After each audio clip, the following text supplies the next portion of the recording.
True Crime Brewery contains disturbing content related to real-life crimes. Medical information is opinion based on facts of a crime and should not be interpreted as medical advice or treatment. Listener discretion is advised.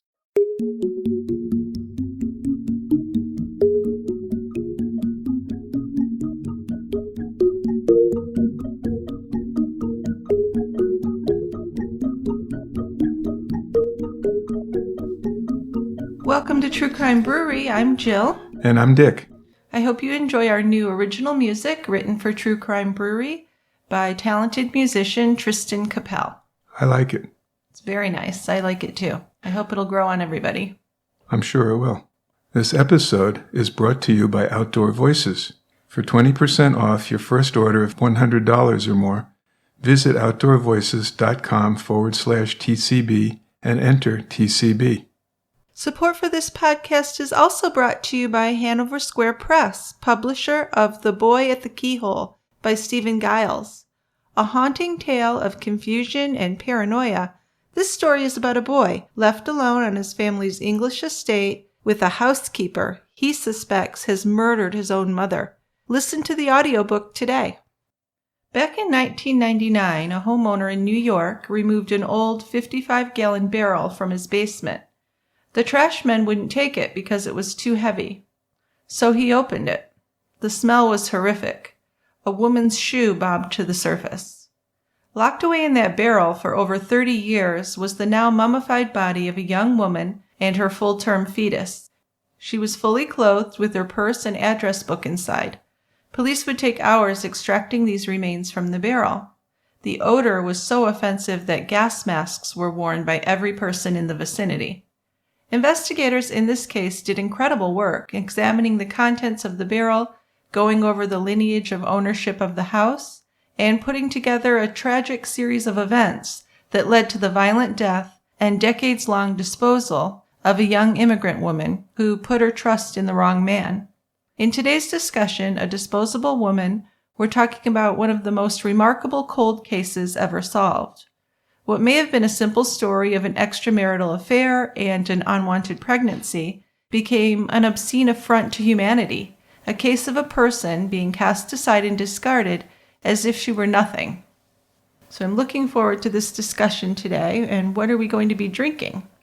We're going to be drinking a beer called Chocolate by Southern Tier Brewing Company in Lakewood, New York, one of my stouts. But this one is a little bit different. This is something I would call a dessert beer. Oh, that sounds pretty good, actually. To me, it's a beer that you would obviously have with a dessert and not as the main focus of your beer drinking. Okay. So it's an accompaniment. That sounds nice. So Chocolate is one of these. It's a black beer.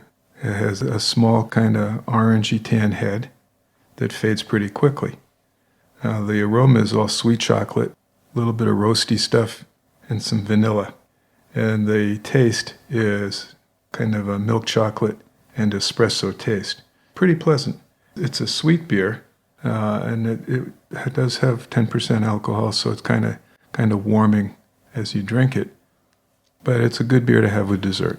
Okay. Just because of the sweetness. All right, so good with a piece of chocolate cake, maybe? Sure. That's what I'm picturing. Or I would have it, you know how much I like pecan pie. Yeah. So chocolate pecan pie and a little bit of this stout. That does sound yummy. It would work well. All right, well, let's open it up, and then maybe we can scrounge up some dessert to have with it. Okay. Although Okay. it also gave me an idea for Thanksgiving. When we have dessert, we'll have a pecan pie and chocolate. Okay. Have you got enough bottles? No, I'll need some. All right, we'll go out and get some more. Okay. All right, let's open it up.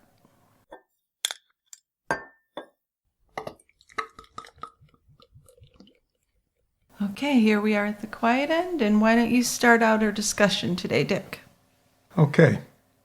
So this goes back almost 20 years. On September 2nd, 1999, homeowner Ronald Cohen had sold his house, and he was cleaning out the basement as requested by the new owners of the house. Ronald had been in this house for about 10 years, and it was time to move on. So in the basement, there was a 55-gallon barrel that had been in that basement under the back porch ever since he and his wife, or he and his family moved in, like I said, 10 years earlier. And they'd never touched it. So that's an interesting thing to me anyway. You move into this house and there's a barrel in the crawl space. Yeah. And you just leave it. You don't say, I wonder what that is, or... Yeah, he isn't the only one that did that, though. I know. And he said that his kids would go into that crawl space area and play hide and seek, and they just never thought much of it. Yeah, no, in fact, Ronald thought that the old container, kind of rusty-looking thing, just held building materials from when the porch above it had been built. Yeah. So the movers helped Ronald move the barrel, which was pretty heavy, and they rolled it out to the street for trash day pickup. Now, the next morning, the trash truck came, but they didn't take the barrel because of its weight. The trash people left a note in Ronald's mailbox saying he either needed to open the barrel and lighten it or dispose of it another way. They would only take it if it weighed less than 300 pounds and if it was not sealed. Yeah, so it wasn't just the weight. I think it was also the fact that they didn't know what was in it. Well, yeah. You can't just put a sealed barrel out there, right? Right? Yes. Might be some kind of hazardous waste or something in there. Yes, so they wanted it opened and lightened. Right. So this is what he was going to do because the new owners wanted all that stuff cleared out, which I don't blame them. I'm surprised the owners before didn't ask for it to be moved. Yeah. Why didn't Ronald ask for it to be moved? I don't know. It wouldn't have been his problem then. I know, right? So Ronald enlisted the help of a neighbor, and they cracked open the seal on the barrel with a screwdriver. The smell that came from the barrel as soon as the seal was broken, though, was just horrid, so horrid that both men were gagging. And a woman's shoe sprung up from the liquid in the barrel. It was an upside-down woman's red shoe, and on closer inspection, it looked like it was still on a human foot. Floating next to the foot was a human hand wearing a ring. Yeah, I can't even begin to imagine how grisly and horrific a discovery that was. Be like a nightmare or a horror movie. You open this thing up, you're knocked over by a stench, and there's a shoe and a hand floating, or not, maybe not floating, but above the surface of the liquid. Yeah, it's just horrible, I know. They were quite shocked. I can imagine. I think one or both of them actually vomited, didn't they? I think one of them did. I know they were gagging. And I know that Ron's wife wasn't very happy when she heard about it either. Because she'd been living with that thing for years. It just really creeps you out. It does. So police responded quickly to the 911 call. In just a few minutes, they were everywhere. And the smell from the barrel had intensified outside. So about 10 squad cars were lined up on the block. A few neighbors had come out of their houses, and they were all pretty curious about what was going on. But police kept them away from the house. They hung yellow police tape across the street, tying it to trees, and 3 police officers guarded the barrel. No one went near it. No one touched it. But you sure could smell it. The whole neighborhood, yeah. Inside the barrel, investigators could see the shoe and a hand with leathery skin. They weren't sure if the barrel held an entire human body at this point or just an arm and a foot. Ronald was interviewed about his knowledge of the barrel, of course, because he's the one that's been living with it for years. And he was, of course, a suspect in the beginning. And he said, well, he really hadn't thought much about it over the years. It was just something that was down there, and it never got in the way. And like you said, he just thought it was leftover stuff from the project. Yeah. Yeah. So police did call his wife, and she backed up Ronald's story. She was quite shocked, of course, and she refused to stay in the house even one more night, even though they were moving in like 2 days. So they went and spent the night in a hotel. Now, I don't know. The body's out. I think I'd stay there. It's the nights before you were sleeping with a body in the house. True, but they didn't know it. No. Yeah, so now that you know what was in the barrel for all those years, yeah, I'd say I'm done with this house. Well, there was a lot of superstition kicking in there, I guess. Because after that, Ronald would say that, oh, he remembered this or that. They had a nanny who said the house was haunted, things like that. So a lot of superstition started kicking in once they knew about it. Yeah, that's the key element, once they knew about it. Exactly, right. It all came together. Yeah. So they didn't want to stay there anymore. Ronald took investigators into the crawl space where the barrel had been for all those years, And the container had left a ring of kind of rusty dirt on the cement. Yeah, so it had been sitting there untouched, unmoved. Yes. Yep. For over 10 years at least. They'll find out it was even longer. So like I said, it weighed about 300 pounds, over 300 pounds, and emergency workers were able to move it with an electronic lift, and they transported it to the medical examiner's office. There, the barrel was placed over a large white sheet as it was carefully tipped onto its side. A green fluid drained out of the barrel, and a sample was taken for analysis. Now, body fluids are not green. No, they aren't. No. So it would turn out that the green fluid was actually some kind of plastics dye. That was in the drum. Yes. Yeah. And the body inside the barrel was actually mummified and intact. It was surrounded with black and white plastic pellets. So some of the pellets were sent to the lab to determine what they were and where they came from, because that could be a big clue. So tell us a little bit about the condition of the body, because it's quite remarkable. So the skin, this was basically an intact body. Yes. The skin had been turned into leather. There were no organs remaining once they cut her open. Yeah, it was pretty much just bones and skin. And one surprise, which we'll talk about. And the body was a small young woman with dark hair. The clothes were stained dark from body fluids, but the uncovered parts, the head, face, hands, and wrists, appeared to be extremely well preserved. The fingers had shriveled, but the little ring still fit them. The natural wrinkles on her knuckles were still there. She had an intact nose, a slightly open mouth, and a set of front teeth with gold bridgework. A locket, couldn't make out the metal because it was stained, hung around her neck. Her eyes, which had no color at this point because of the length of time she'd been in the barrel, were still framed by eyelashes and eyebrows. So she still has hair. And what is it in the eye that makes them have their color that would be gone? Well, it's just you have pigment in your iris. Right. That does it. And if you're underwater for a length of time and you're not living, obviously, the color will fade. Okay, but she wasn't really underwater. Well, she was in a liquid. There was some liquid and some plastic.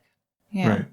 But it's amazing to me that her eyelashes, her eyebrows, her hair was still there, which makes it all the more macabre. Yeah. Yeah. Well, she was mummified. Yeah. And what does that really mean, mummified? Well, it doesn't mean like we think about from horror movies. No. With the mummy walking around and terrorizing people. Oh, no? It looks like they're all wrapped up and stuff. Yeah, so she wasn't wrapped in anything, but she was No. mummified. She was mummified. And the way you mummify is if you're in a container, or you're in an area where there's dryness and no humidity and no oxygen, you'll mummify. So in ancient Egypt, they did this by burying them in the sand, nice hot sand, that quickly desiccated, dried out the body, and that was it. You could be more elaborate, and the Egyptians had a whole way of mummifying people. Of course, you had to be in the wealthy class to do this. You couldn't just be anybody to do that. So there were different steps that the ancient Egyptians used, which aren't exactly the way we'll look at this case, but there are some similarities. Okay, let's hear them. I just find that very interesting. So the first thing to do in ancient Egypt was to purify the body. So the body was washed with wine and spices by professional funeral people. Then it was rinsed with water from the Nile. Then after the body had been washed, any parts of the body that could decay were removed. So the brain was taken out, the lungs, liver, stomach, and intestines were taken out. The heart wasn't, because it was believed to be the center of intelligence and feeling, and the dead would need that in the afterlife. But they wouldn't need their brain. Nope. Because we didn't know anything about the brain back then, I guess. Back in ancient Egypt. Okay. Then the body was stuffed with bundles of a natural salt and covered the body. And then it was placed on a slanted couch so that any fluids that dripped as the body was drying could be collected and buried along with it. Then while the body was drying, the removed internal organs were washed and packed in the salt. Then they were wrapped in linen. And then after 40 days, the body at this point was all dehydrated and shrunken. Then it was embalmed and made ready so they'd make the body look as lifelike as possible. And then it could be buried in the pyramid or the tomb or whatever. Right, but those weren't airtight, were they? Were they completely airtight? Yep. Oh, they were. So similar situation to the barrel. And that's where the similarity comes from. Because, Yeah. I mean, if you're in an environment where there's flow of air, you're not going to mummify. Well, no, if her body had been out in the woods for 10, 20, 30 years, It would decompose. it would just be bones. Right, from decomposition and from animals and insects and everything doing their work on the body. Right. But if you're in a closed environment with no oxygen, things will dry up, even in a place that had some liquid and whatever material was in there. Yeah. Because besides the bodily fluids, you could mummify without decomposition because it's oxygen-free, airtight. So even so, you say it's like a mummy not from a horror movie. It is kind of like a horror movie if you see the footage of when they're extracting the body from the barrel. Oh. It does look like a horror movie. Well, yeah. Because her whole body's there. Her whole body's there. And maybe not exactly unrecognizable, but really looked bad. Well, yeah. Yeah, that's an understatement. Looked terrible. So what else about her? Her clothing. Yeah, now her clothing seemed dated. She wore a 1960s style dress and shoes. She had some jewelry on, one of which was a locket inscribed, "To Patrice, love Uncle Phil." She had long dark hair, which was still in place except in the areas where she had sustained multiple blows to the head. So here's another clue. She had apparently died from blunt force trauma to her head, and she had been hit many, many times. So police investigating it thought this was the type of killing where there had been a lot of rage directed towards the victim. So totally beat up. So after the woman's face was inspected, there was an important clue found by investigators. Some of her teeth had been outlined with gold inlay. Now this was not something normally done in the U.S., and this led detectives to believe she could have been an immigrant. Well, when the autopsy was done, the small bones of a fetus were found within this body, and it was determined that she'd been carrying a full-term male, 17 inches long. This gave detectives a likely motive. Maybe the killer was the father of the baby. Now, to me, it's disturbing that that's where detectives are going to go immediately. When a pregnant woman dies, they're going to say maybe it was the father of the baby. You know, a guy who didn't want anything to do with the pregnancy or was abusive to her. And as we know, unfortunately, homicide is one of the leading causes of death for pregnant women in the U.S. We have many recent examples. We have Lacey Peterson, who disappeared on Christmas Eve 2002. Of course, her husband Scott was convicted of her murder. In 2013, Kelsey Schelling was a young woman who was lured to see her boyfriend and the father of her baby when she was pregnant, and she was never seen again. In 2014, another case we covered was Erin Corwin, who was a pregnant young woman, and she was having an affair with a guy named Christopher Lee, who killed her and the baby. This episode, I think, was called Lured. Then we have, just very recently, Laura Wallen in 2017, who was pregnant and killed by her boyfriend, the baby's father. And then very recently, just last month, Shanann Watts, 34, and her daughters, Bella, who was 3, Celeste, who was 4, and the unborn son that Shanann was carrying, were killed by her husband and the father of the baby, and the father of Bella and Celeste, Chris Watts. So if you look up in recent crimes, there's actually case after case of men killing pregnant women who are carrying their child. And these are just the well-known ones. It seems to happen all the time. Well, maybe not all the time. Several a year, at least. I do have a Center for Disease Control study of female homicide victims. Okay. It was published in 2016. And this was looking at over 10,000 homicides from 2003 to 2014. Over half of them were intimate partner violence. So the father, usually, or husband, occasionally another woman, but most of them are male. And of these numbers, 15% of these ladies were either pregnant or had recently given birth. So a couple things about that. And then what they're trying to look at is trying to see if there's a pattern seen in non-lethal domestic violence that could be a predictor for lethal intimate partner violence. Oh, that just seems like something that we already know. Don't we already know that? I think so. I think we already know what sorts of things you're looking for that might predict further violence, right? I would think so. But what about the pregnancy? I mean, what does that bring to it? Well, pregnancy adds a lot of stress, right? Not just for the mother who's carrying the pregnancy, but for the father of the child. And in this case, this was a married man having an affair. Right. So there's a lot of stress with that. I would guess so. But yeah, I don't know exactly, other than saying that there's added stress with a pregnancy. I don't know what other things would be in play.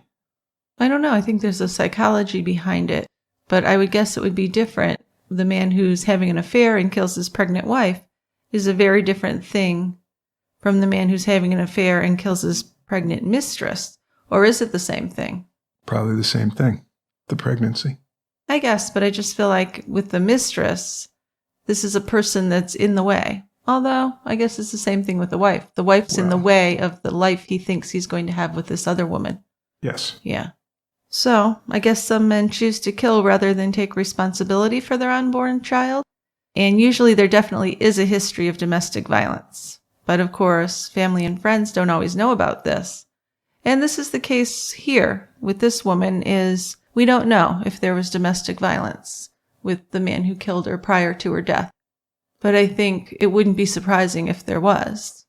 No, it wouldn't. Just turning that CDC study around, there's often, when there's a death of a woman, a pregnant woman, usually there's hints that violence had occurred prior to the death.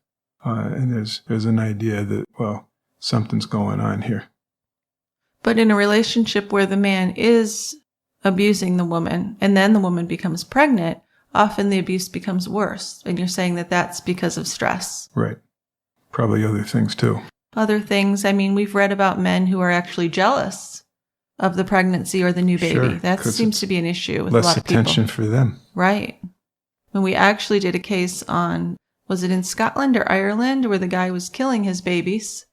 It's kind of a Munchausen case, but we weren't sure. But it turned out that he was jealous of his wife giving attention to the babies. Yeah, that was overseas. Yeah, it was either Ireland or Scotland. Yeah. British Isles. Yep. Okay, well, there were multiple clues inside the barrel after the body had been removed, too. One was a green plastic stem and leaves that was about 6 inches long. So this looked like part of a plastic plant or a flower arrangement. And they weren't sure at first if this was significant or if this was just some random piece of trash that ended up in the barrel. But we'll find out it was significant. Also in the bottom of the barrel, police remarkably found a purse with makeup and an address book. Now the address book could be a big thing, but it was tiny. It was only 2 inches by 2 inches, and it had been saturated completely by her bodily fluids. But the document recovery department had this drying oven that they would use to try and salvage this book and possibly find some phone numbers. So this is remarkable. It is. And they were lucky. Maybe not lucky. Skillful. Both. But they were able to find evidence in the address book. Which is crazy because when they first described pulling it out, it was so saturated your finger would just go through it like mush. You would think that there was no way they'd get anything from that. Yeah, it would have to be a meticulous drying process because they had to dry it to a certain point where they could get the pages separated. Right. And then they had to dry the individual pages. And then dry each page. And let's remember, it's a 2-inch page. Right. So it's amazing. So before we get further into the case, why don't we take a little break here to talk about our sponsors? So first up is Outdoor Voices. They are making high-quality active apparel to take you from the gym life to everyday life seamlessly and effortlessly. So not only is this clothing comfortable for everything from playing with the kids to running a 5K, Outdoor Voices has a really neat philosophy, encouraging living happier, healthier, more sustainable lives through daily exercise of any kind. And they do have clothing for both men and women. Dick got some really nice dark blue shorts and a t-shirt, which he loves to wear when he's walking the dogs or working around the house or if we go for a hike. And I really love Outdoor Voices sports bras and leggings. They have the leggings that are just capri length, which are great for hiking in the summertime when it's so hot out. They fit great and they're definitely made to sweat in. I really do have a hard time finding activewear that doesn't pinch or bind me. And Outdoor Voices conforms to my body, but it never feels constricting. It's soft and it comes in pretty colors with support where you want it and comfort where you need it. Their clothing is engineered for performance and designed with a fabric made for every type of activity. And each of these fabrics is very cozy and soft, but also maintains its shape. So it works for every body shape. So women, you don't have to be a size 2 to enjoy it. And guys, you don't have to have a 6-pack. Outdoor Voices offers free shipping and hassle-free returns, and you can shop online at outdoorvoices.com or in select locations across the country. So for 20% off your first order of $100 or more, visit outdoorvoices.com/TCB and enter TCB. That's outdoorvoices.com/TCB and enter TCB. And let me just throw in my plug here for one of my favorite beauty products, Madison Reed. I really love that Madison Reed is a company that's founded by a woman and a mom, Amy Errett, and she named this company after her own daughter. The way she's managed to combine the salon quality that we love with the affordability that we need in a hair color to give us beautiful multidimensional hair color at home is really revolutionizing the way that women color their hair. She's bringing us into the future and we're looking good. The uncertainty and so-so quality of store-bought coloring kits motivated me to go out to a professional, and I've spent a lot of money on my hair. But Madison Reed has brought me back home with its super high-quality hair color. When you use Madison Reed, you'll look like you just walked out of a salon. It's convenient, at-home hair color with an ammonia-free salon-quality formula. And Madison Reed is made in Italy and delivered to your door for under $25. I really love how Madison Reed has hair models of all ages, colors, and sizes on their website. It's a product that's developed by a real woman, and it's marketed to real women. Find your perfect shade at madison-reed.com, and Madison Reed is continuing to honor our True Crime Brewery listeners with 10% off plus free shipping on your first color kit when you use promo code BREWERY. The website again is madison-reed.com, and our promo code is BREWERY.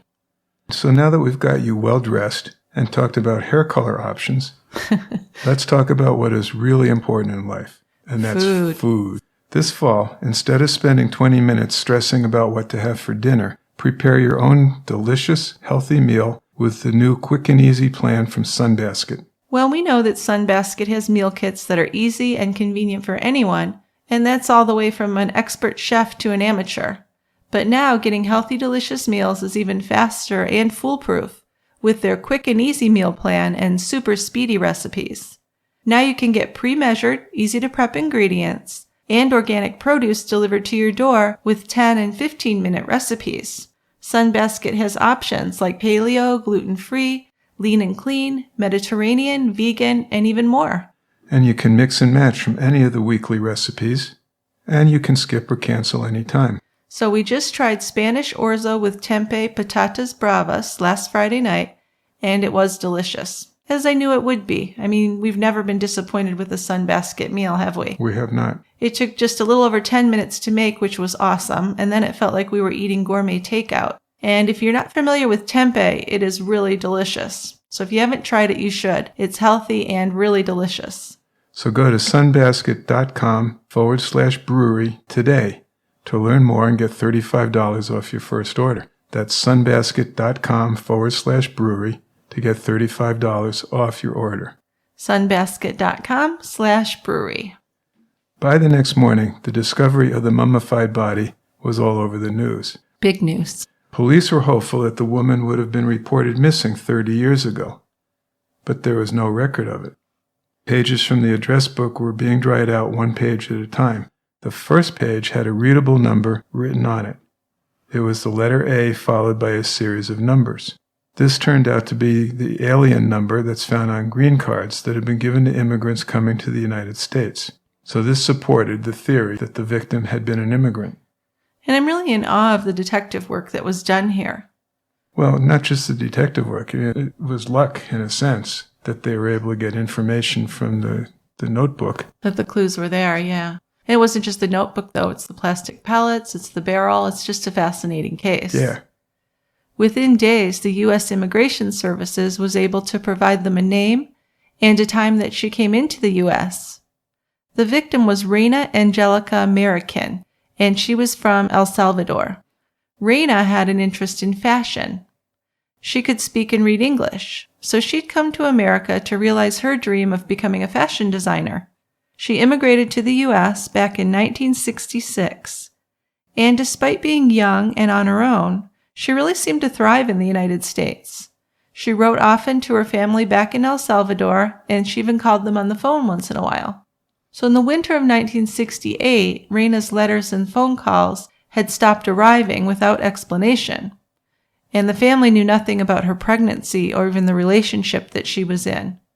So for years afterwards, they would just wonder where she went and if she was okay, having no idea that her body had been thrown away, stored away, for 30 years. So this is a true nightmare. This is every family's nightmare. Well, isn't it? And here your daughter immigrates to the U.S., and you're in fairly close contact with her despite being in El Salvador. But you hear from her and she visits. Then I'm sorry to interrupt you, but communication back in the 60s was tougher than it is now. Well, it was letter writing. Yep. So you go along this way for a couple of years, and then all of a sudden she just vanishes. There's no word from her, no sightings, no visits, no nothing. And they really don't have any way to find her because they don't know who she consorts with there or anything. They don't speak the language. It's a bad situation for them. It must have been really, really difficult for her family. Yeah. It sounds like they were a fairly close family. And she was kind of the shining star, you know, the one who was going to immigrate and become a fashion designer. And she really wanted to make more of herself than to just stay in her little town and get married and have a family, which is nothing wrong with that, but that's what most of the girls there were doing. Right. So she was kind of a standout. She was. A beautiful young woman, too. And then she just vanishes. Yeah. So strange. So one of the early steps in this investigation was to figure out who had lived in the house where the barrel was found. There had been multiple owners over the years. So one of the first things detectives did was that they went to the town hall to get the property records.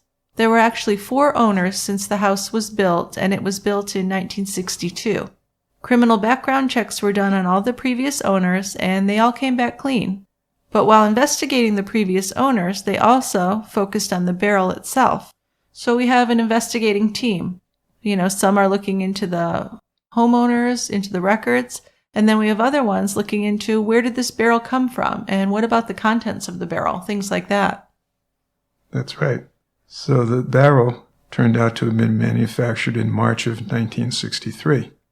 On the bottom of the barrel were numbers 36355. So 3 for March, 63 for 1963, and 55 because it was a 55-gallon drum.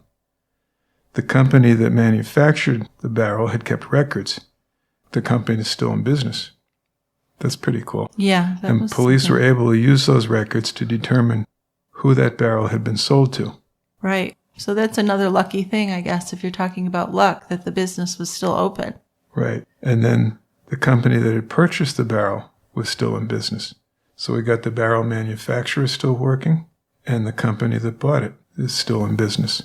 They had used the barrel originally containing a chemical that was used in the dyeing and manufacturing of plastics. So, of course, this made them think of the plastic stem and leaves that they'd found in the barrel with the body, and they saw the connection there immediately. They tested the plastic stem to see if it had been made with the chemical that had been in the barrel. When the rest of Reyna's address book had been dried out, most of the pages could be only partially read, but on a few pages there were some complete phone numbers. The odds that the phone numbers would still be active after 30 years, though, were not great. Right, I imagine. So police began making calls, and most of the numbers were out of service, except one, which was a big deal. Yeah, and the woman who answered that number had known Reyna and wanted to talk to police about her. Her name was Kathy Andrade, and she had been a friend of Reyna. So for 30 years, Kathy had been living with the pain of never knowing what had happened to her very good friend. Their friendship had begun in the 60s after Reyna arrived in New York City to start her career in fashion. The two women worked together in the garment industry, and they became fast friends. They were both from El Salvador, and Kathy told police that Reyna was like a sister to her. Well, Kathy was kind of a mentor to Reyna, it seems, because she had been in New York longer, and she spoke better English. Reyna confided in Kathy about her married boyfriend, and then about her pregnancy in, I think it was late 1968. She'd been dating a married man who she believed was planning to leave his wife and marry her.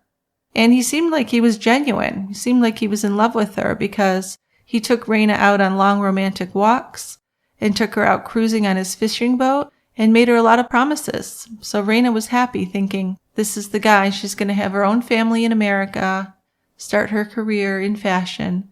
So she was riding high, feeling pretty good about life.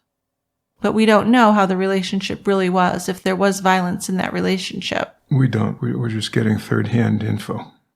But Reyna's married boyfriend told her he would take care of her, and he put her up in an apartment in Hoboken, New Jersey, and told her that they would be married and spend the rest of their lives together. Yeah, just as soon as I get divorced from my wife, we'll be together. That's right. The old story. So Reyna was in love with him and believed everything that he told her. Kathy told police that he seemed to be really good to Reyna, and he actually took her to the obstetrician every other week for her checkups. So that makes me wonder if maybe he was considering being with her. Maybe he did love her, but then his just wanting to keep his family together and greed for whatever he had financially or materially, maybe that's what overwon him when he decided to kill her. Because it does seem like he planned it, like it wasn't just a sudden rage without any plan. It seemed like he lured her. Well, maybe he was being extra kind and loving and taking her to the doctor's visits because he was in the process of planning how to get rid of her. Yeah, but I think if this happened more recently, they would have gone to the doctor. They would have figured out what happened here. Because he's going to the doctor's office with her and then she disappears. I think it was really part of the problem was that she was an immigrant. Well, the problem is probably that no one reported her missing. Right. True. Good point. Well, it really did seem like her dreams were coming true, though, at one point, and she seemed happy, Kathy would say, until the spring of 1969. Then Kathy had a very detailed and dramatic story that she shared with police about the night when Reyna actually disappeared. Yeah, Reyna had called Kathy, very upset, because the man had told her he was not going to marry her. So there go all those plans. Well, this is devastating if you can put yourself in her shoes. She's 9 months pregnant, immigrant, with no family in the country to help her. Plus, she's in love with him. So then Reyna told Kathy that she had done what she called a foolish thing. She had called his wife. And she had told his wife that she was pregnant with his baby. So now she told Kathy that he told her he was going to kill her. And she believed him. She was terrified. So the fact that she believes him, that he's going to kill her, makes me think that he was a violent man. That this wasn't his first violent act against her.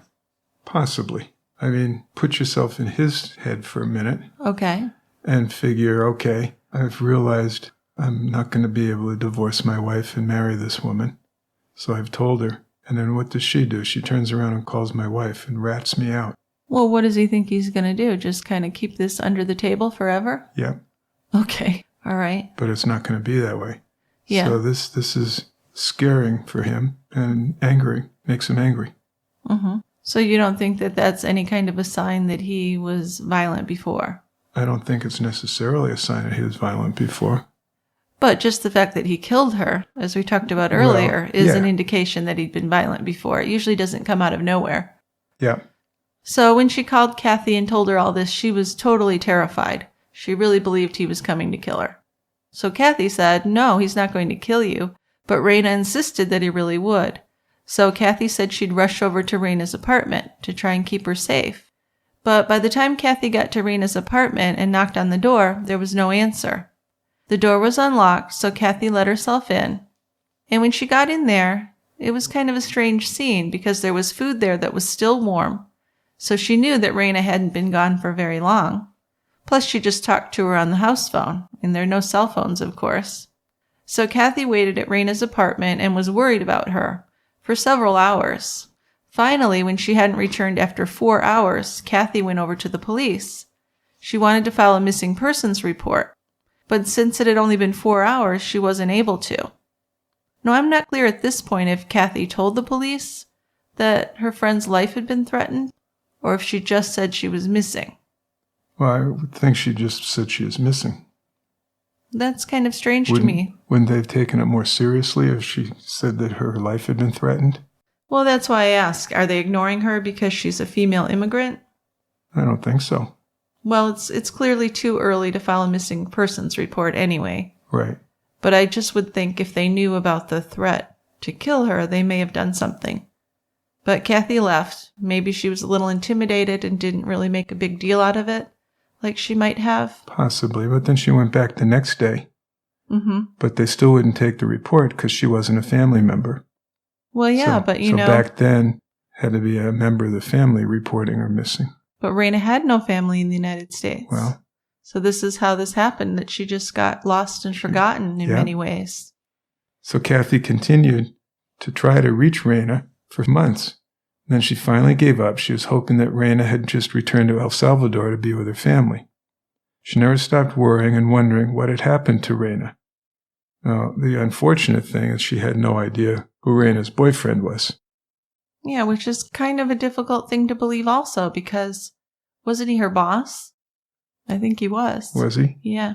But that doesn't mean that so I'm Kathy surprised would... Reyna didn't say he's my boss. Well, I don't know. Maybe she's being discreet. I guess so. Detectives who were looking over documents pertaining to the history of the house found a permit for a large extension that had been added to the back of the house by its second owner. The extension was done in 1980, and it was built over the spot where the barrel was found. Police thought that whoever had built the extension was probably responsible for this body in the barrel. So his name was Arthur Eben, and he was the former homeowner who had built this extension. And the interview with Eben made police very suspicious at first because he denied building the extension, and they had paperwork with his name on it. They had documentation of the permit with his name on it. So Eben said that he had actually just brought the extension up to code, and it was first built by the first owner. Then he told police that he had seen the barrel, and he just left it where it was, so he didn't bother with it either. Uh-huh. He lived in that house for 12 years and never moved the barrel. He had thought that it was some leftover construction material from when this extension was built and didn't think anything about it. So kind of a similar reaction that Ronald had. Same story as the present owner. Yes. Yeah. So police asked Eben if he knew anything about the first owner, the man he had bought the house from, and his name was Howard Elkins. So Eben remembered that Elkins was married, had a couple kids, and they worked in New York City. He thought that Elkins had been the owner of a plastic flower company. Aha. So ding, ding, ding. They immediately made the connection to the plastic-making chemical that had been in the barrel and the plastic stem and leaves found with Reyna's body in the barrel. Right. So Howard Elkins had actually been co-owner of a plastics company, the Melrose Plastic Company, which was a New York maker of decorative artificial plants. This company was sold in 1971. Police planned to speak with Elkins' former partner before speaking with Elkins himself. They wanted to have as much information as possible before interviewing their prime suspect. Mr. Gontman, Elkins' former partner, willingly spoke with the police, and he had a very good memory. After police showed him a picture of the barrel, he identified it as the type of barrel that they would have had at the company. He said it was the type of barrel that held dye for the plastics. The green liquid was actually a chemical they had used to dye the flowers and shrubbery that they were creating at the time. Police also asked if he was aware of Elkins having a girlfriend back in 1968-1969. And Gantman said that Elkins did have a girlfriend, and she worked at the factory. She was petite and very attractive with long black hair. He even remembered the gold on her teeth, So the description he was giving matched Reyna exactly. Yeah, pretty close, huh? Yeah, it was almost eerie how much he was able to describe her. Yeah. So this evidence now is beginning to add up, right? Yeah. Howard Elkins had owned the house where the barrel was found. He owned a plastic company between 1961 and 1971, and he had a girlfriend who matched the description of Reyna Angelica Marroquin. Well, at this point, Howard Elkins was 70 years old. He was a retired man living in Boca Raton, Florida. The good life. So he thinks he's gotten away with it, I imagine. Although that barrel's still there, and he should know that. Yeah, but it had been how many years? Over 30. Right? 68 or so to 99? Yep. Yep. He must have been thinking, okay, I did it. I got away with it. Maybe, although people are still living in that house and he didn't get rid of the barrel. So I kind of feel like it was still hanging over his head. But police showed Elkins the same items they had showed his ex-partner, business partner, Mr. Gottman, and they showed him a photo of the barrel. And he said they never used barrels like that in his business, so that was suspicious. He also said the dye that they had tested was not a dye that his company had used either. But he did admit that he had a girlfriend. But he was very vague. He said he had an affair in the 1960s, but he pretended that he didn't remember anything about the woman. Not her name, not the color of her hair, not whether she was short or tall or slim. Police knew that he was stonewalling them at that point because you don't have an affair with someone and not remember anything about them. And the partner remembered her much better than he did. I just can't remember that woman. I did not have sexual intercourse with that woman. All right, don't pick on Bill. You know I like Bill. So Howard Elkins had no explanation for why a barrel with the body of a pregnant woman had been found in his basement. He claimed to have no knowledge of, but by now, police had no doubt he was lying. The detectives said that they wanted a DNA swab from his cheek to compare to the DNA of the fetus. Elkins said no to that and became pretty standoffish. He said he didn't trust them to do the right thing, at one point saying, "Look what they did to OJ." Maybe not the best example. Yeah, I don't even know where to start with that statement. I'm going to leave it. Okay. Because, of course, we don't think anyone did anything to OJ. We think OJ got away with murder. And I guess Howard thought he should do the same. Exactly. So as police were closing in on Howard Elkins at his dining room table, his telephone rang, and it was his wife. He told detectives he did not want his wife to see them there and she was coming home, so they needed to leave. One of the detectives told him before they left that they were going to get a warrant for his blood and for the DNA swab, and they would have him put away for life. So according to this detective, Elkins was just kind of blank-faced and nodded his head. So I think at this point he knew he was in trouble. And detectives knew that they didn't have enough to arrest him at that point until they had the DNA match. So they went to work on getting the warrant and getting his DNA. So the next day, guess what? Howard Elkins' wife reported him missing. So the Palm Beach police called the Long Island police to see if they had him in custody. But they didn't. They didn't even have the warrant yet. So the Palm Beach police looked around. They found Elkins in the garage of a neighbor. He had killed himself with a gun in the back seat of a friend's car. That's not a very good friend. No. So this was taken as a sign of guilt.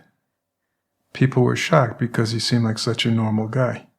Well, yeah, until word gets out that he killed his pregnant girlfriend. Yeah, and he doesn't want to have to deal with that. Everyone's going to know he was a murderer, actually not a normal guy, because blood tests did confirm that he was the father of Reyna's unborn baby. And his motive was that he wanted to stay with his family and he didn't want Reyna to have his baby. So police think that Elkins went to Reyna's apartment on the day she went missing. They think he somehow lured her to the plastics factory, where there were isolated areas for him to kill her. He was probably in a rage about Reyna calling his wife. And he struck Reyna on the back of her head with something like a hammer, up to 20 times. So he was definitely in a rage. But he could think about it enough to plan this out and have her go to the plastics factory with him. Right. Where you wouldn't have blood spatter in his house or anything. Oh, so it is a planned out first-degree murder. It is, yep. So he He killed her, put her body in the barrel, along with her purse and address book, took the barrel home in the back of his car, along with some large bags of plastic pellets. Then at home, he filled it the rest of the way with the black and white plastic pellets and sealed it. So the pellets may have been for increasing the weight of the barrel.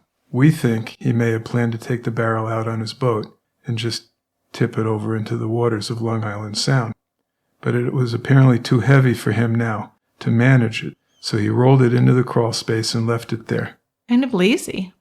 Exactly. And the surprising thing is when they sold the house, he just left the barrel there. And moved out. So. And he was just extremely lucky that nobody said anything or looked in it. Yeah. Nobody bothered looking or trying to find out what the hell's in this barrel. Yeah, and I know you say that he probably thought he got away with it, but I kind of feel like it had to be a ticking time bomb in the back of his mind. Maybe it was far back, and maybe he didn't think about it all the time, but it had to be in the back of his head that he could be caught. Sure. Yeah. Yeah. But the longer you go without being identified, the more you're thinking, I got away with it. Right. True. Well, he was kind of lucky when you think about it because he got 30 years of freedom.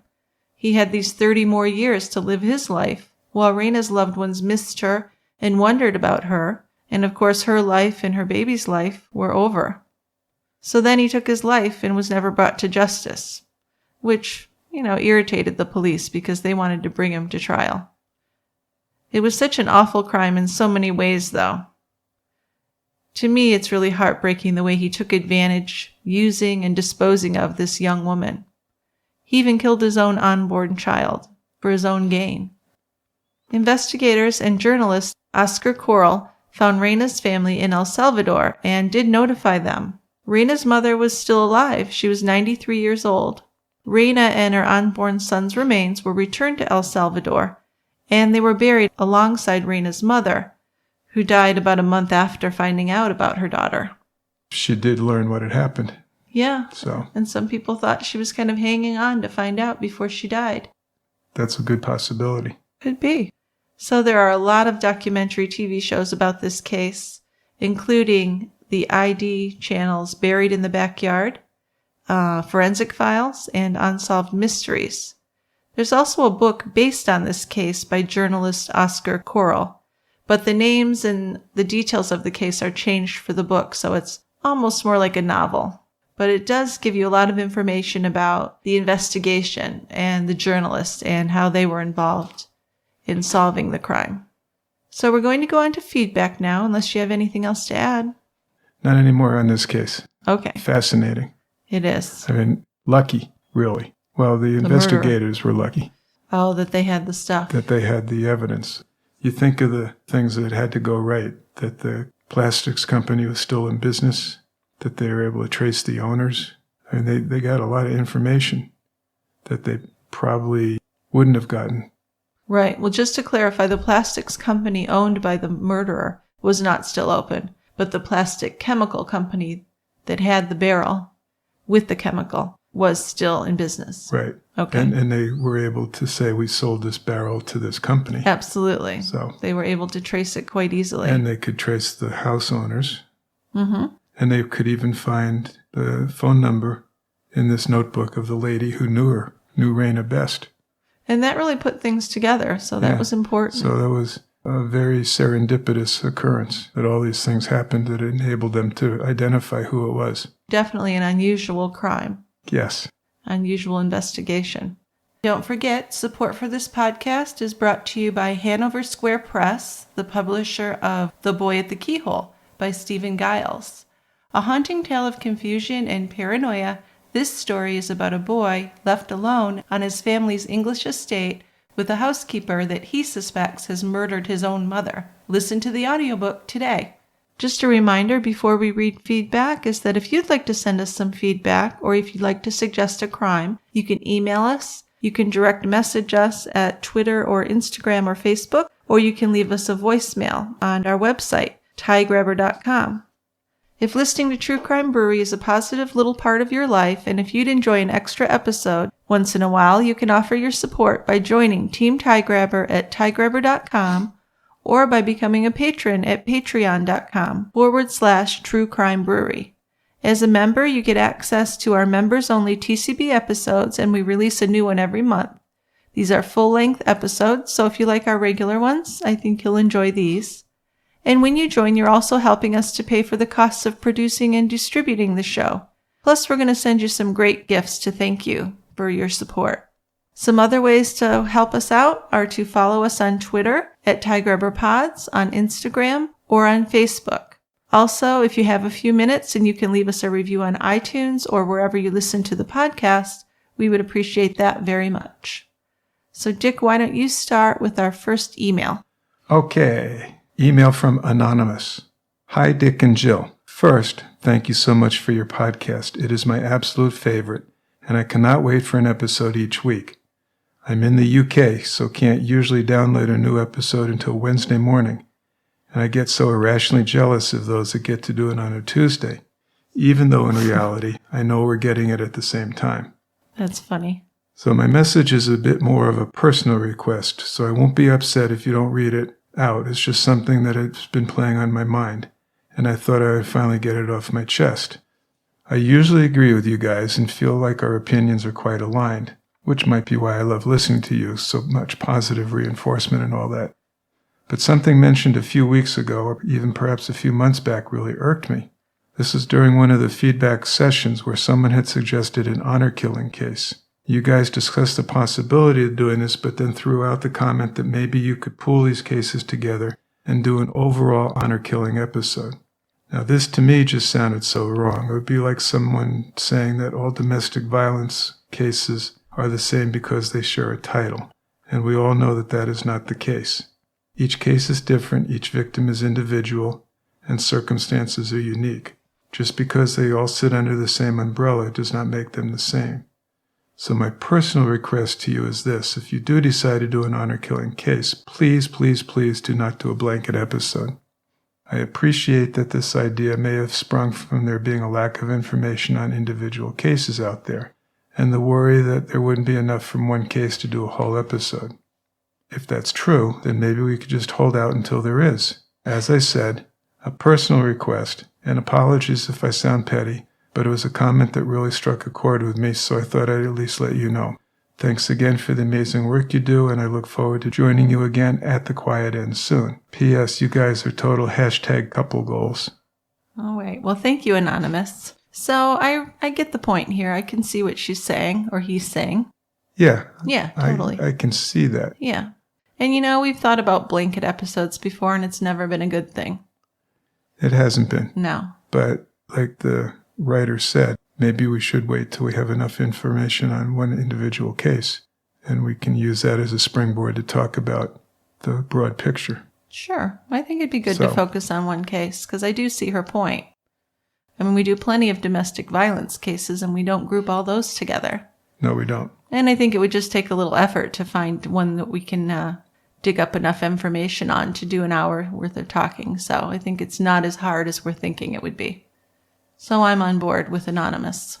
Okay. Okay. So the next email is a comment from Base 13 Mary on our most recent episode, Memphis Bridezilla. Yeah, we have 2 comments on this episode. Okay. Well, the first one, she says, the Muslim faith is a big issue. I was married to one, as was my sister. The pressure to convert is not only from the husband, but their family as well. My sister did convert as her husband was a Saudi, and she went to live there. What a nightmare. Control over one's wife is all part of the faith. Of course, this poor man didn't deserve this treatment. There she's referring to the man who was killed in our episode. The episode. Ijaz. Yeah. Yep. Okay. And then the other comment is from Anthony C. For a Christian or Catholic to convert to Islam is like becoming a devil worshiper. The two religions are diabolically opposed to each other. One is about peace, love, faith, and the other is about submission, oppression, and domination. Whoa. So I'm thinking Anthony's a Christian who's not saying very good things about Islam. Well, and I just looked up some basic tenets of Islam versus Christianity, and there's an awful lot of similarities too. Okay. So I don't ascribe to his statement that one religion is about peace, love, faith, and the other is about submission, oppression, and domination. Well, I am far from an expert, but I'm thinking that maybe this nightmare of controlling women and oppression, maybe that's the radical Islam and not all Muslims. Yeah, that could be. I don't know.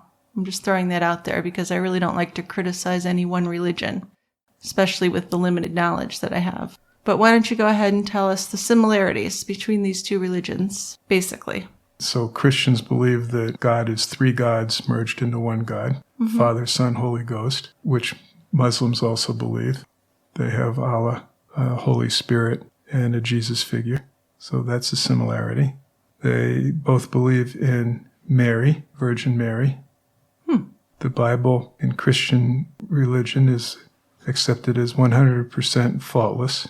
The Muslims have varying beliefs, but similar to the Bible, maybe not accepted as 100%. They have prophets. Both religions have prophets. They have a lot of other similarities. So I guess the main thing is, what's the problem with converting? Is it just the way that women are treated? Is that basically it? Well, that's my question. Yeah. If religion was the issue with Bonnie and Ijaz in our Memphis case, what was it exactly that Bonnie had against it? Because I think what we were saying, which might have irritated some people, is that we were saying it really wasn't the religion. They must have had differences other than that. Right. And I think we said that to us it wouldn't matter if you really loved the person. But that's easy to say if you're not really a devout religious person. Sure. Although Bonnie didn't seem devout, but... And I would think that a big issue would be control of the husband over the wife. I don't know. As to why she wouldn't convert. And Anthony says it's all about submission, oppression, and domination. I'm not sure about that. But I think that's the general idea, is that if you're a female and you convert to Islam, you're going to be under the thumb of your husband. I wonder how true that is. Well, I don't really feel like either of us is in a position to make a judgment on that, really. No. So I'll just put people's comments out there and take them for what they are. But I definitely don't want to insult one religion and pick another one over it. I wouldn't do that. No, we didn't do that. Okay. So I have a comment from Jackie A. And after I read it, I'm going to be happy to tell Jackie that I think we found what she was looking for. Okay. So Jackie's comment is, I think I heard from you on another video that you read Anne Rule. For years, at least 15, I have wondered about one of the shorter stories at the end of one of her books. I don't remember which book. Possibly it's The End of the Dream. But the story in the book was about a woman in Washington State that worked for the power company. She was working alone in a secluded area on one of those great big green boxes that are in fenced-in enclosures. She didn't return home, so her boyfriend was looking for her in the area he thought she was working. He found her work van, but not her. I know he was cleared, and he was trying to find her for a long time. This story has always stuck with me. Her boyfriend was so heartbroken. Jackie A. says I have tried Googling the story, but I've had no luck because I don't remember what the story was called or the woman's name. I just want to know if they ever found her dead or alive. Does this ring any bells for you, or for anyone reading this? I did some research and didn't come up with anything, and I was going to be reading Jackie's comment to enlist help from people. And then my brilliant wife found her. I stumbled upon it. At least we think this is what Jackie's looking for. This sounds like it was it. Yeah. So why don't you tell us about it, Jill? All right. Well, here's what I've got. I've got Julie Weflin, worked as an operator for the Bonneville Power Administration in Spokane, Washington. She parked her minivan in the gravel lot along Four Mound Road and logged into the Spring Hill substation near Riverside State Park at 2 p.m. on the day she disappeared. BPA workers have stated that she probably finished work and returned to the minivan around 3:45 p.m. Julie was last seen heading toward a substation at Four Mound and Cooley Height Road. Her hard hat, toolbox, a water bottle, and a pair of sunglasses were located on the ground beside her truck, and the driver's side door and back hatch were found open. Her purse was discovered in the rig where she had worked. A reward of $25,000 was issued for any information leading to the arrest and conviction of the person or persons involved in Julie Weflin's disappearance. Since she disappeared, the BPA and local law enforcement officials have received plenty of information, but nothing has ever helped finding her, so she's still missing. Her husband, Mike, who had really pushed to keep attention on the case, eventually accepted that Julie wasn't going to return, and he eventually remarried and became a father. Investigators on the case have come and gone. Some retired, others have moved to different jobs. They have a few leads in the case, and they now call it a homicide, but there's no body, no murder weapon, and no known motive. Julie was actually one of 3 regional women who went missing during an 18-month time span back in the mid-1980s, and whose disappearances are all unsolved. Teacher Debbie Swanson, 31, was last seen on March 29, 1986. Sally Ann Stone, a 21-year-old exotic dancer, vanished on May 16th that year, and Julie went missing northwest of Spokane on September 16, 1987. It was Julie who received national attention, and this was mostly thanks to her husband's efforts. As an operator for the BPA, Julie's duties included energizing and de-energizing power equipment, reading meters, and keeping transformers powered up. On the day she disappeared, she was working with Owen Berrio, a former BPA electrician who's retired now. Julie disappeared around 3:30, and her hard hat and toolbox, water bottle, sunglasses were all found. The gravel around the car showed signs of a struggle, including what appeared to be drag marks. A fresh tire pattern not belonging to Julie's vehicle was also found near the substation. Her van was parked in the lot, and there were fairly large pieces of rock that were stirred up. Mike Weflin, her husband, was in Ritzville for his house painting job at the time, and he later told crime novelist Ann Rule that he returned to his motel room to find a note on the door. "Call BPA, your wife has been kidnapped." Huh. I'm thinking this must be the case, right? Yeah, it sure sounds like what our writer was asking about. Mm-hmm. There were about 80 billboards along major roads in Oregon, Washington, Montana, and Idaho that were mostly donated that featured Julie's face.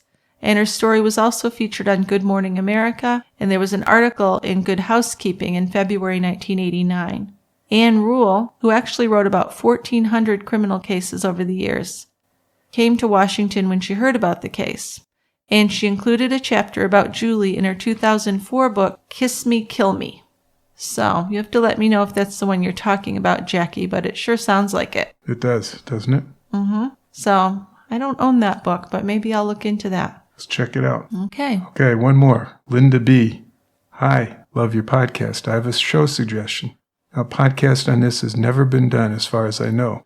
The dude's name is Jorge Torres, who was a Marine stationed at Henderson Hall in Virginia with my daughter. My daughter spent many months with him, and I came to our home many times. I can't believe a murderer stayed in my home and went to church with me. Creepy. Anyway, he killed a sailor named Amanda Snell and stuffed her in a wall locker. He had also killed 2 kids in Chicago, and their father had gone to prison for this. For the murder? For the murder. Wow. So Google him and let me know if I can help. I'd love to see you all cover this. Okay, so did you Google it? I did. So what I found is that Jorge Torres had been convicted and was sentenced to death for the murder of U.S. Navy sailor Amanda Snell. Now, he refused to defend himself, and his defense team believe this indicates he wants the death penalty. He's also suspected of murdering Laura Hobbs, 8 years old, and her friend Crystal Tobias, 9 years old, in 2005 in Illinois, when Torres was only 16 years old. So were these sex crimes? Is this a pedophile, or? These were sex crimes. Okay. DNA evidence and a recorded confession to another inmate strongly links him to the brutal raping and stabbing of these 2 kids. Awful. Jerry Hobbs, the father of Laura, was wrongly convicted of their murders in 2005, and he was released from prison in 2010 and received a payout of $8 million for his wrongful conviction. Yeah, but is there any amount of money that can make up for years of people thinking you killed 2 little girls, one of them your daughter? No. That's just horrendous. I can't imagine the hell that guy went through. Well, and they had arrested him for the murder of Amanda Snell when he had been brought in and actually had been, I think, convicted of rape and beating of a woman. So he was already in the system. And then they got him for murdering the Navy sailor. Now, he hasn't been brought to trial for the little kid's deaths yet, or if he is, but interesting sounding case. That is. I'd like to look into that more if you'd like to. Let's do it. Okay. All right. Yeah, there's this creepy little thing here where it said that he reportedly laughed when he was told that the little girl's dad had been found guilty of the murder. Yeah. So that sounds like true evil. Well, he didn't. He's thinking, got some sucker to take the fall for me. Right. So no conscience there. Nope. No. Well, that's some good feedback. No voicemails this week, but we'll have some next week, I'm sure. I'm sure we will. We'll make some up. If we don't, I'll call. Okay. We'll take turns calling. Okay. All right. Well, thanks for listening, everyone. And I just wanted to say one more time that our new music is by Tristan Capel. And if you want to find out more about Tristan or hear more of his music, he has a website, tristancapel.com. So take a look at it. And we will see you next time at The Quiet End. We got a couple seats saved for you. Bye-bye. Bye.